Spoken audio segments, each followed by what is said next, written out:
War of independence of 1857۔ ناظرین، آج ہم پڑھیں گے وار آف انڈیپینڈنس آف 1857۔ اس کے مختلف آسپیکٹس ہیں اور مختلف اس کے پہلو ہم دیکھیں گے، پڑھیں گے۔ سب سے پہلا پہلو ہے کہ اس کو کس نام سے لکھا جائے یا پڑھا جائے۔ ہم نے تو وار آف انڈیپینڈنس آف 1857 اکثر بک میں پڑھا ہے۔ مختلف ہسٹورین نے اسے مختلف ناموں سے لکھا ہے۔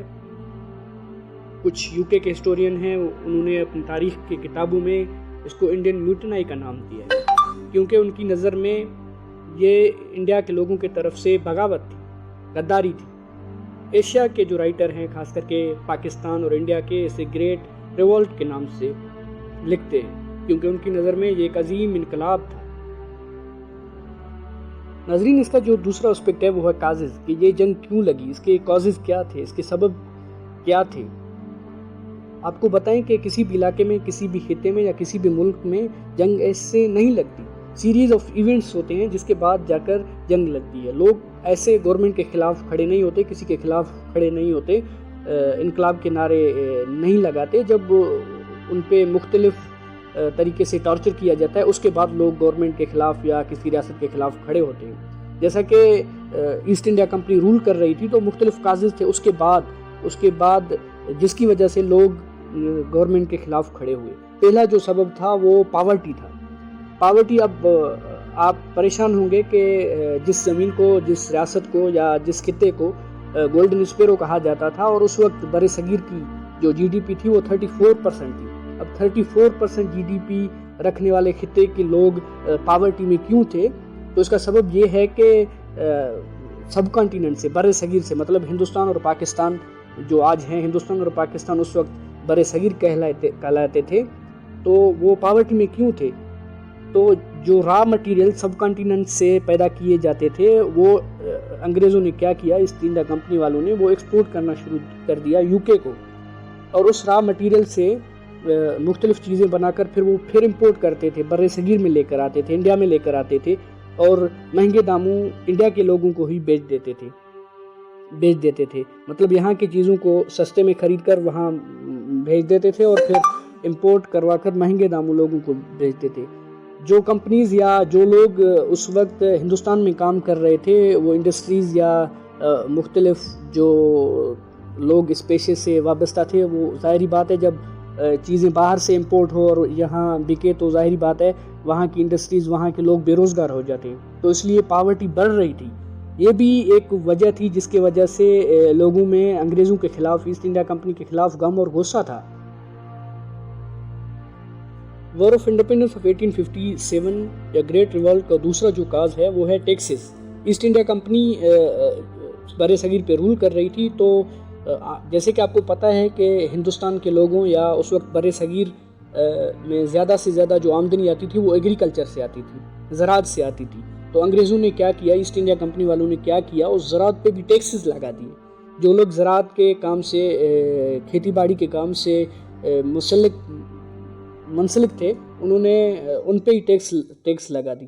آپ نے اگر لگان مووی دیکھی، اس میں زراعت پہ ٹیکس لگائے جاتے ہیں، اور عامر خان یا جو اور ہیں وہ برسات کے لیے دعائیں مانگتے ہیں یا کچھ اور کرتے ہیں، کرکٹ کھیلتے ہیں۔ تو ان لوگوں نے کیا کیا، ٹیکسز پہ بھی، ایگریکلچر پہ بھی ٹیکسز لگا دیے۔ تو یہ بھی ایک وجہ تھی جس کی وجہ سے ہندوستان کے لوگوں میں غم اور غصہ پایا جاتا تھا انگریز کے خلاف۔ اس چیز نے بھی لوگوں کو بغاوت کرنے پہ مجبور کر دیا، باغی ہونے پہ مجبور کر دیا۔ ناظرین، وار آف انڈیپینڈنس آف 1857 کا جو تیسرا کاز ہے وہ ہے ریلیجن، مذہب دنیا میں ایک ایسا ٹاپک ہے جس کے ساتھ لوگوں کی سینٹیمنٹس جڑے ہوتے ہیں۔ کوئی بھی شخص اپنے مذہب کے خلاف بات سننا پسند نہیں کرتا۔ ایسٹ انڈیا کمپنی والوں نے جب زیادہ تر ہندوستان پہ قبضہ کر دیا تو انہوں نے کیا کیا کہ ایک ولیم نام کے شخص، ایک میسٹری کو بلایا جو کہ کرسچین مذہب کی تبلیغ کرنے کے لیے آیا۔ وہ لوگوں کے مذہب کنورٹ کرتا تھا، وہ چاہے مسلمان ہو، سکھ ہو، ہندو ہو یا کسی اور مذہب سے جس کا تعلق ہو، وہ کیا کرتا تھا، لوگوں کو اپنی مذہب کی طرف، مطلب کرسچینٹی کی طرف لے جاتا تھا، فورس کر کے لے جاتا تھا۔ یا کچھ لوگ جن کے پاس غربت تھی، جو بھوکے تھے، وہ انگریزوں نے کیا کرتے تھے، کچھ چاول یا آٹا دے کر انہیں مجبور کر دیتے تھے کہ وہ کرسچینٹی مذہب کی طرف جائیں۔ تو دنیا میں مذہب ایک ایسا ٹاپک ہے جس کے اپنی مذہب کے خلاف لوگ کوئی بھی بات پسند نہیں کرتے، کوئی بھی ایکشن اپنی مذہب کے خلاف پسند نہیں کرتے. تو اس چیز نے جیسا کہ مسلمانوں کے بغاوت کو آگ لگا ڈالی، مطلب اس کے بغاوت کو اور زیادہ کر دیا انگریزوں کے خلاف. وار آف انڈیپینڈنس آف 1857 کا ایک اور کاز ہے teaching of Arabic and Persian executed. مطلب کہ انگریزوں نے کیا کیا، جب انہوں نے قبضہ کیا بر صغیر میں زیادہ تر عربی اور پرشین تھی، کیونکہ 1000 سال تک مسلمانوں نے وہاں رول کیا. اردو بھی تھی لیکن اردو بہت ہی ریئر تھی. تو انگریزوں نے کیا کیا، عربک اور پرشین کو وہاں سے نکال کر ان کی جگہ پہ انگلش کو ترجیح دینا شروع کی. اور انگریزوں نے کوشش کی کہ عربک اور پرشین کو نکال کر انگلش نظام کو یا انگلش ٹیچنگز کو یہاں نافذ کیا جائے. تو اگر کسی کے لینگویج کے ساتھ بھی ہم کھلواڑ کرتے ہیں تو غم اور غصہ تو لوگوں میں ضرور پایا جائے گا. یہ بھی ایک وجہ تھی عربک اور پرشین کو وہاں سے نکالنا اور اس کی جگہ پہ انگلش کو نافذ کرنا. اس نے بھی انگریزوں کے خلاف نفرت کو جنم دیا. ایک اور cause of war of independence 1857 ہے doctrine of lapse. Doctrine of lapse کا مطلب ہوتا ہے کہ وہاں مختلف ریاستیں تھیں. ایسٹ انڈیا کمپنی کے دور میں بھی مختلف ریاستیں تھیں سب کانٹیننٹ میں. انہوں نے ایک ڈاکٹرائن پیش کیا جس کا مقصد یہ تھا کہ اگر کسی ریاست کے امیر کے پاس یا کسی ریاست کے بادشاہ کے پاس اگر اس کا کوئی بیٹا نہیں ہے اور اس کی بیٹی ہے تو بادشاہ کے مرنے کے بعد بیٹی بادشاہ زادی نہیں بن سکتی. کسی کا اگر کوئی بیٹا نہیں تھا اور وہ بادشاہ یا ریاست کا امیر مر گیا تو اس کا مطلب یہ ہوگا کہ وہ ریاست انگریزوں کے پاس جائے گی، وہ اس ریاست پہ انگریز حکمرانی کریں گے. تو اس کو انہوں نے ڈاکٹرائن آف لیپس کا نام دیا. ایک اور کاز ہے وار آف انڈیپینڈنس آف 1857 کا land seized from local rulers. بر صغیر میں جو لوکل رولرز تھے چھوٹے یا بڑے، ان کی جو اپنی زمین تھی، انگریزوں نے کیا کیا، ان سے ان کی زمینیں زبردستی گن پوائنٹ پہ اپنے قبضے میں لینا شروع کر دیا. تو اس چیز نے بھی لوگوں میں بغاوت پیدا کرنا شروع کر دیا. ایک اور سبب ہے انگریزوں نے ویسٹرن کلچر اور نیو انوینشنز کو پروموٹ کرنا شروع کر دیا بر صغیر میں. یہ تو آپ جانتے ہوں گے کہ ہر شخص جس بھی قوم یا جس بھی علاقے سے اس کا تعلق کیوں نہ ہو، وہ اپنی کلچر سے بہت زیادہ محبت کرتا ہے. تو انگریز جب نافذ ہو گئے تو انہوں نے بر صغیر کے لوگوں کی کلچر کو کچلنا شروع کر دیا اور انہوں نے اپنی کلچر ویسٹرن کلچر کو پروموٹ کرنا شروع کر دیا. یہ بھی ایک اہم سبب ہے جس نے لوگوں کو مجبور کیا کہ وہ ایسٹ انڈیا کمپنی کے خلاف لڑے. کہا جاتا ہے کہ اس وقت برٹش آرمی میں 45,000 برٹش سولجر تھے، جبکہ 2,32,000 ہندوستان مطلب بر صغیر کے لوگ تھے، جس میں ہندو، مسلمان، سکھ اور دوسرے مذہب یا دوسرے قوم سے تعلق رکھنے والے لوگ تھے. اور ایک اہم سبب بتایا جاتا ہے وار آف انڈیپینڈنس آف 1857 کا کہ انگریزوں نے ایک گولی ایجاد کی، ایک بارود بنایا. اور کہا جاتا ہے کہ وہ گولی سور اور گائے کی چربی سے بنایا گیا اور اسے استعمال اس طرح کیا جاتا تھا کہ اسے چبا کر اور پھر رائفل میں ڈال دیا جاتا تھا. جب اس بات کا پتہ مسلمان اور ہندو سولجرز کو چلا تو ان کو بہت غصہ آیا اور انہوں نے انکار کر دیا کہ اس گولی کو ہم رائفلوں میں نہیں ڈالیں گے، ہم استعمال نہیں کریں گے. سب سے پہلا جو شخص تھا جنہوں نے انگریزوں پہ گولی چلائی وہ منگل پانڈے تھا، اور اس کے بعد لوگوں نے بغاوت شروع کر دی اور 1857 کی جنگ چھڑ گئی.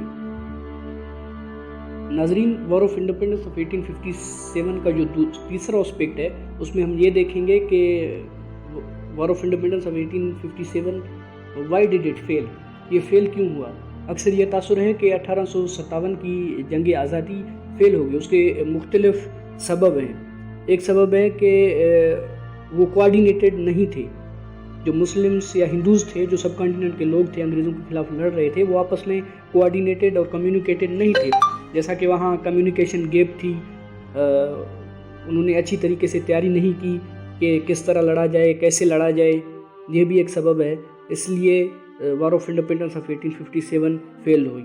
دوسرا جو سبب ہے وہ ایک بغیر کسی ایم کے لڑ رہے تھے۔ اس کا یہ مطلب نہیں ہے کہ ان کی کوئی ایم نہیں تھی، اصل میں وہ کلیئر نہیں تھے، لوگ کنفیوز تھے، جو لڑنے والے تھے وہ کنفیوز تھے۔ اصل میں وہ یہ سوچ رہے تھے کہ ہم انگریزوں سے آزادی لے کر اس ظلم سے اپنا جان چھڑا کر ہم پھر مغل سلطنت، مغل امپائر کی طرف چلے جائیں گے۔ ان میں سے کچھ ایسے لوگ تھے وہ کہہ رہے تھے کہ نہیں، ہم مغل کی غلامی پھر نہیں کریں گے، ہم ایک یونائٹڈ انڈیا بنائیں گے جس میں ہم خود حکومت کریں گے۔ یہ بھی ایک سبب ہے کہ war of independence of 1857 was failed. اس کے بعد لیڈرشپ کی کمی تھی۔ لیڈر تو بہت سارے تھے، لیکن کوئی کس جگہ پہ تھا، کوئی کس جگہ پہ تھا، کوئی کس جگہ پہ تھا۔ یونائٹڈ لیڈر نہیں تھا، ایک سنگل لیڈر نہیں تھا جو لڑنے والوں کو ایک کی رخ میں، ایک کی سٹیج کی طرف لے کر جائے۔ یہ بھی ایک سبب ہے کہ war of independence of 1857 was failed. Disunity بھی ایک اہم سبب ہے۔ وار آف انڈیپینڈنس آف 1857 میں اتنے زیادہ لوگ نہیں تھے، اس وقت زیادہ پاپولیشن تھی، اس کے باوجود وہ یونائٹڈ بھی نہیں تھے آپس میں۔ ڈس یونٹی کے مختلف سبب ہیں، کوئی مختلف مذہب سے وہ تعلق رکھتے تھے، کوئی ہندو تھا، کوئی مسلمان تھا، کوئی سکھ تھا۔ انگریزوں کی کوشش یہ تھی کہ انہیں بر صغیر کے لوگوں کو مذہب اور عقیدے کے بنیاد پر لڑا کر ہم اپنی حکومت کو طویل عرصے تک لے جا سکے، طویل عرصے تک بر صغیر پہ حکومت کر سکے۔ تو ڈس یونٹی بھی was one of the cause of failure of war of independence of 1857۔ ٹھیک ہے، اس کے بعد برٹش ویل آرگنائز تھے، ویل آرگنائز ایڈمنسٹریشن اسٹرکچر تھی برٹش والوں کی۔ جیسے ہی انہوں نے بغاوت شروع کر دی تو جیسے کہ وہ ویل آرگنائز تھے، انہوں نے دنیا کے مختلف ممالک جو کہ ان کے دوست تھے وہاں سے فوجیں منگوائی، وہاں کے رولر لوگوں سے جو مختلف ریاستوں پہ رول کر رہے تھے ان سے مدد مانگی، انہیں لالچ دے کر اپنے سائڈ کر لیا۔ تو یہ بہت ساری وجوہات ہیں جس کی وجہ سے وار آف انڈیپینڈنس آف 1857 فیل ہوا۔ اس کا امپارٹنٹ سائڈ یہ ہے، اس کا جو سب سے زیادہ اس چیز کا فائدہ ہوا وہ یہ ہوا کہ مسلمانوں میں کانفیڈنس آ گئی، ہندوؤں میں کانفیڈنس آ گئی، سکھوں میں کانفیڈنس آ گئی کہ بھائی اب ہم ہندوستان میں حکومت کرنے والے انگریزوں کو بھگا سکتے ہیں، ان سے ہم لڑ سکتے ہیں۔ ایک فیلڈ پرووائڈ ہو گیا مختلف باغیوں کو وار آف انڈیپینڈنس آف 1857 کے بعد۔ ناظرین، وار آف انڈیپینڈنس آف 1857 کا جو لاسٹ پارٹ ہے، how did the British treat the rebels, وہ جو باغی تھے جنگ ختم ہونے کے بعد جب انہیں شکست ہوئی، باغیوں کو جو کہ انگریزوں کے خلاف لڑ رہے تھے، تو انگریزوں نے ان کے ساتھ کیا سلوک کیا؟ ان کو مختلف سزائیں دی گئی، پھانسیاں دی گئی، ٹینکوں کے منہ پر رکھ کر گولے چلائے گئے اور انہیں قتل کر دیا گیا۔ لوگوں کو، وہ جو باغی تھے انہیں زندہ جلا دیا گیا۔ مسلمانوں کو انہوں نے سور کے کھال میں ڈال کر اور پھر لٹکا دیا۔ مسلمانوں کے ساتھ انہوں نے ایسا اس لیے کیا کہ وہ جانتے تھے کہ وہ یہ سوچ رہے تھے کہ مسلمانوں کی یہاں حکومت ہے اور مسلمانوں نے ہمارے خلاف یہ بغاوت شروع کر دی، اور مسلمانوں نے لوگوں کو اکسایا کہ ہم انگریزوں کے خلاف لڑیں۔ اس لیے انہوں نے مسلمانوں کے ساتھ یہ سلوک کیا اور لوگوں کے ساتھ یہ سلوک کیا۔ بہرحال وار آف انڈیپینڈنس آف 1857 فیل ہو گئی۔ اس کے مختلف وجوہات پڑھے وہ فیل کیوں ہوئی، اس کے بھی ہم نے سبب پڑھے، اور وار آف انڈیپینڈنس کو کس نام سے لکھا جاتا ہے یہ بھی ہم نے پڑھا، اور یہ بھی پڑھا کہ برٹش نے اس باغیوں کے ساتھ کیا سلوک کیا۔ ناظرین، نالج تو وسیع ہے، ہم نے کوشش کی کہ زیادہ سے زیادہ پوائنٹس آپ کے پاس لے کر آئیں، آپ کے لیے لے کر آئیں۔ اگر ہماری یہ محنت اور ویڈیو آپ کو پسند آئی تو ہماری چینل کو آپ سبسکرائب ضرور کریں اور دوستوں سے بھی کروائیں، لائک کریں، کمنٹ کریں۔ اگر آپ چاہتے ہیں کہ تاریخ پہ، پاکستان کی تاریخ پہ، دنیا کی تاریخ پہ اگر ہم ایسے ویڈیو بناتے رہیں اور آپ سننا پسند کریں گے تو یہ فیڈ بیک ہمیں کمنٹس میں ضرور دیجیے گا۔ اللہ حافظ، تھینک یو۔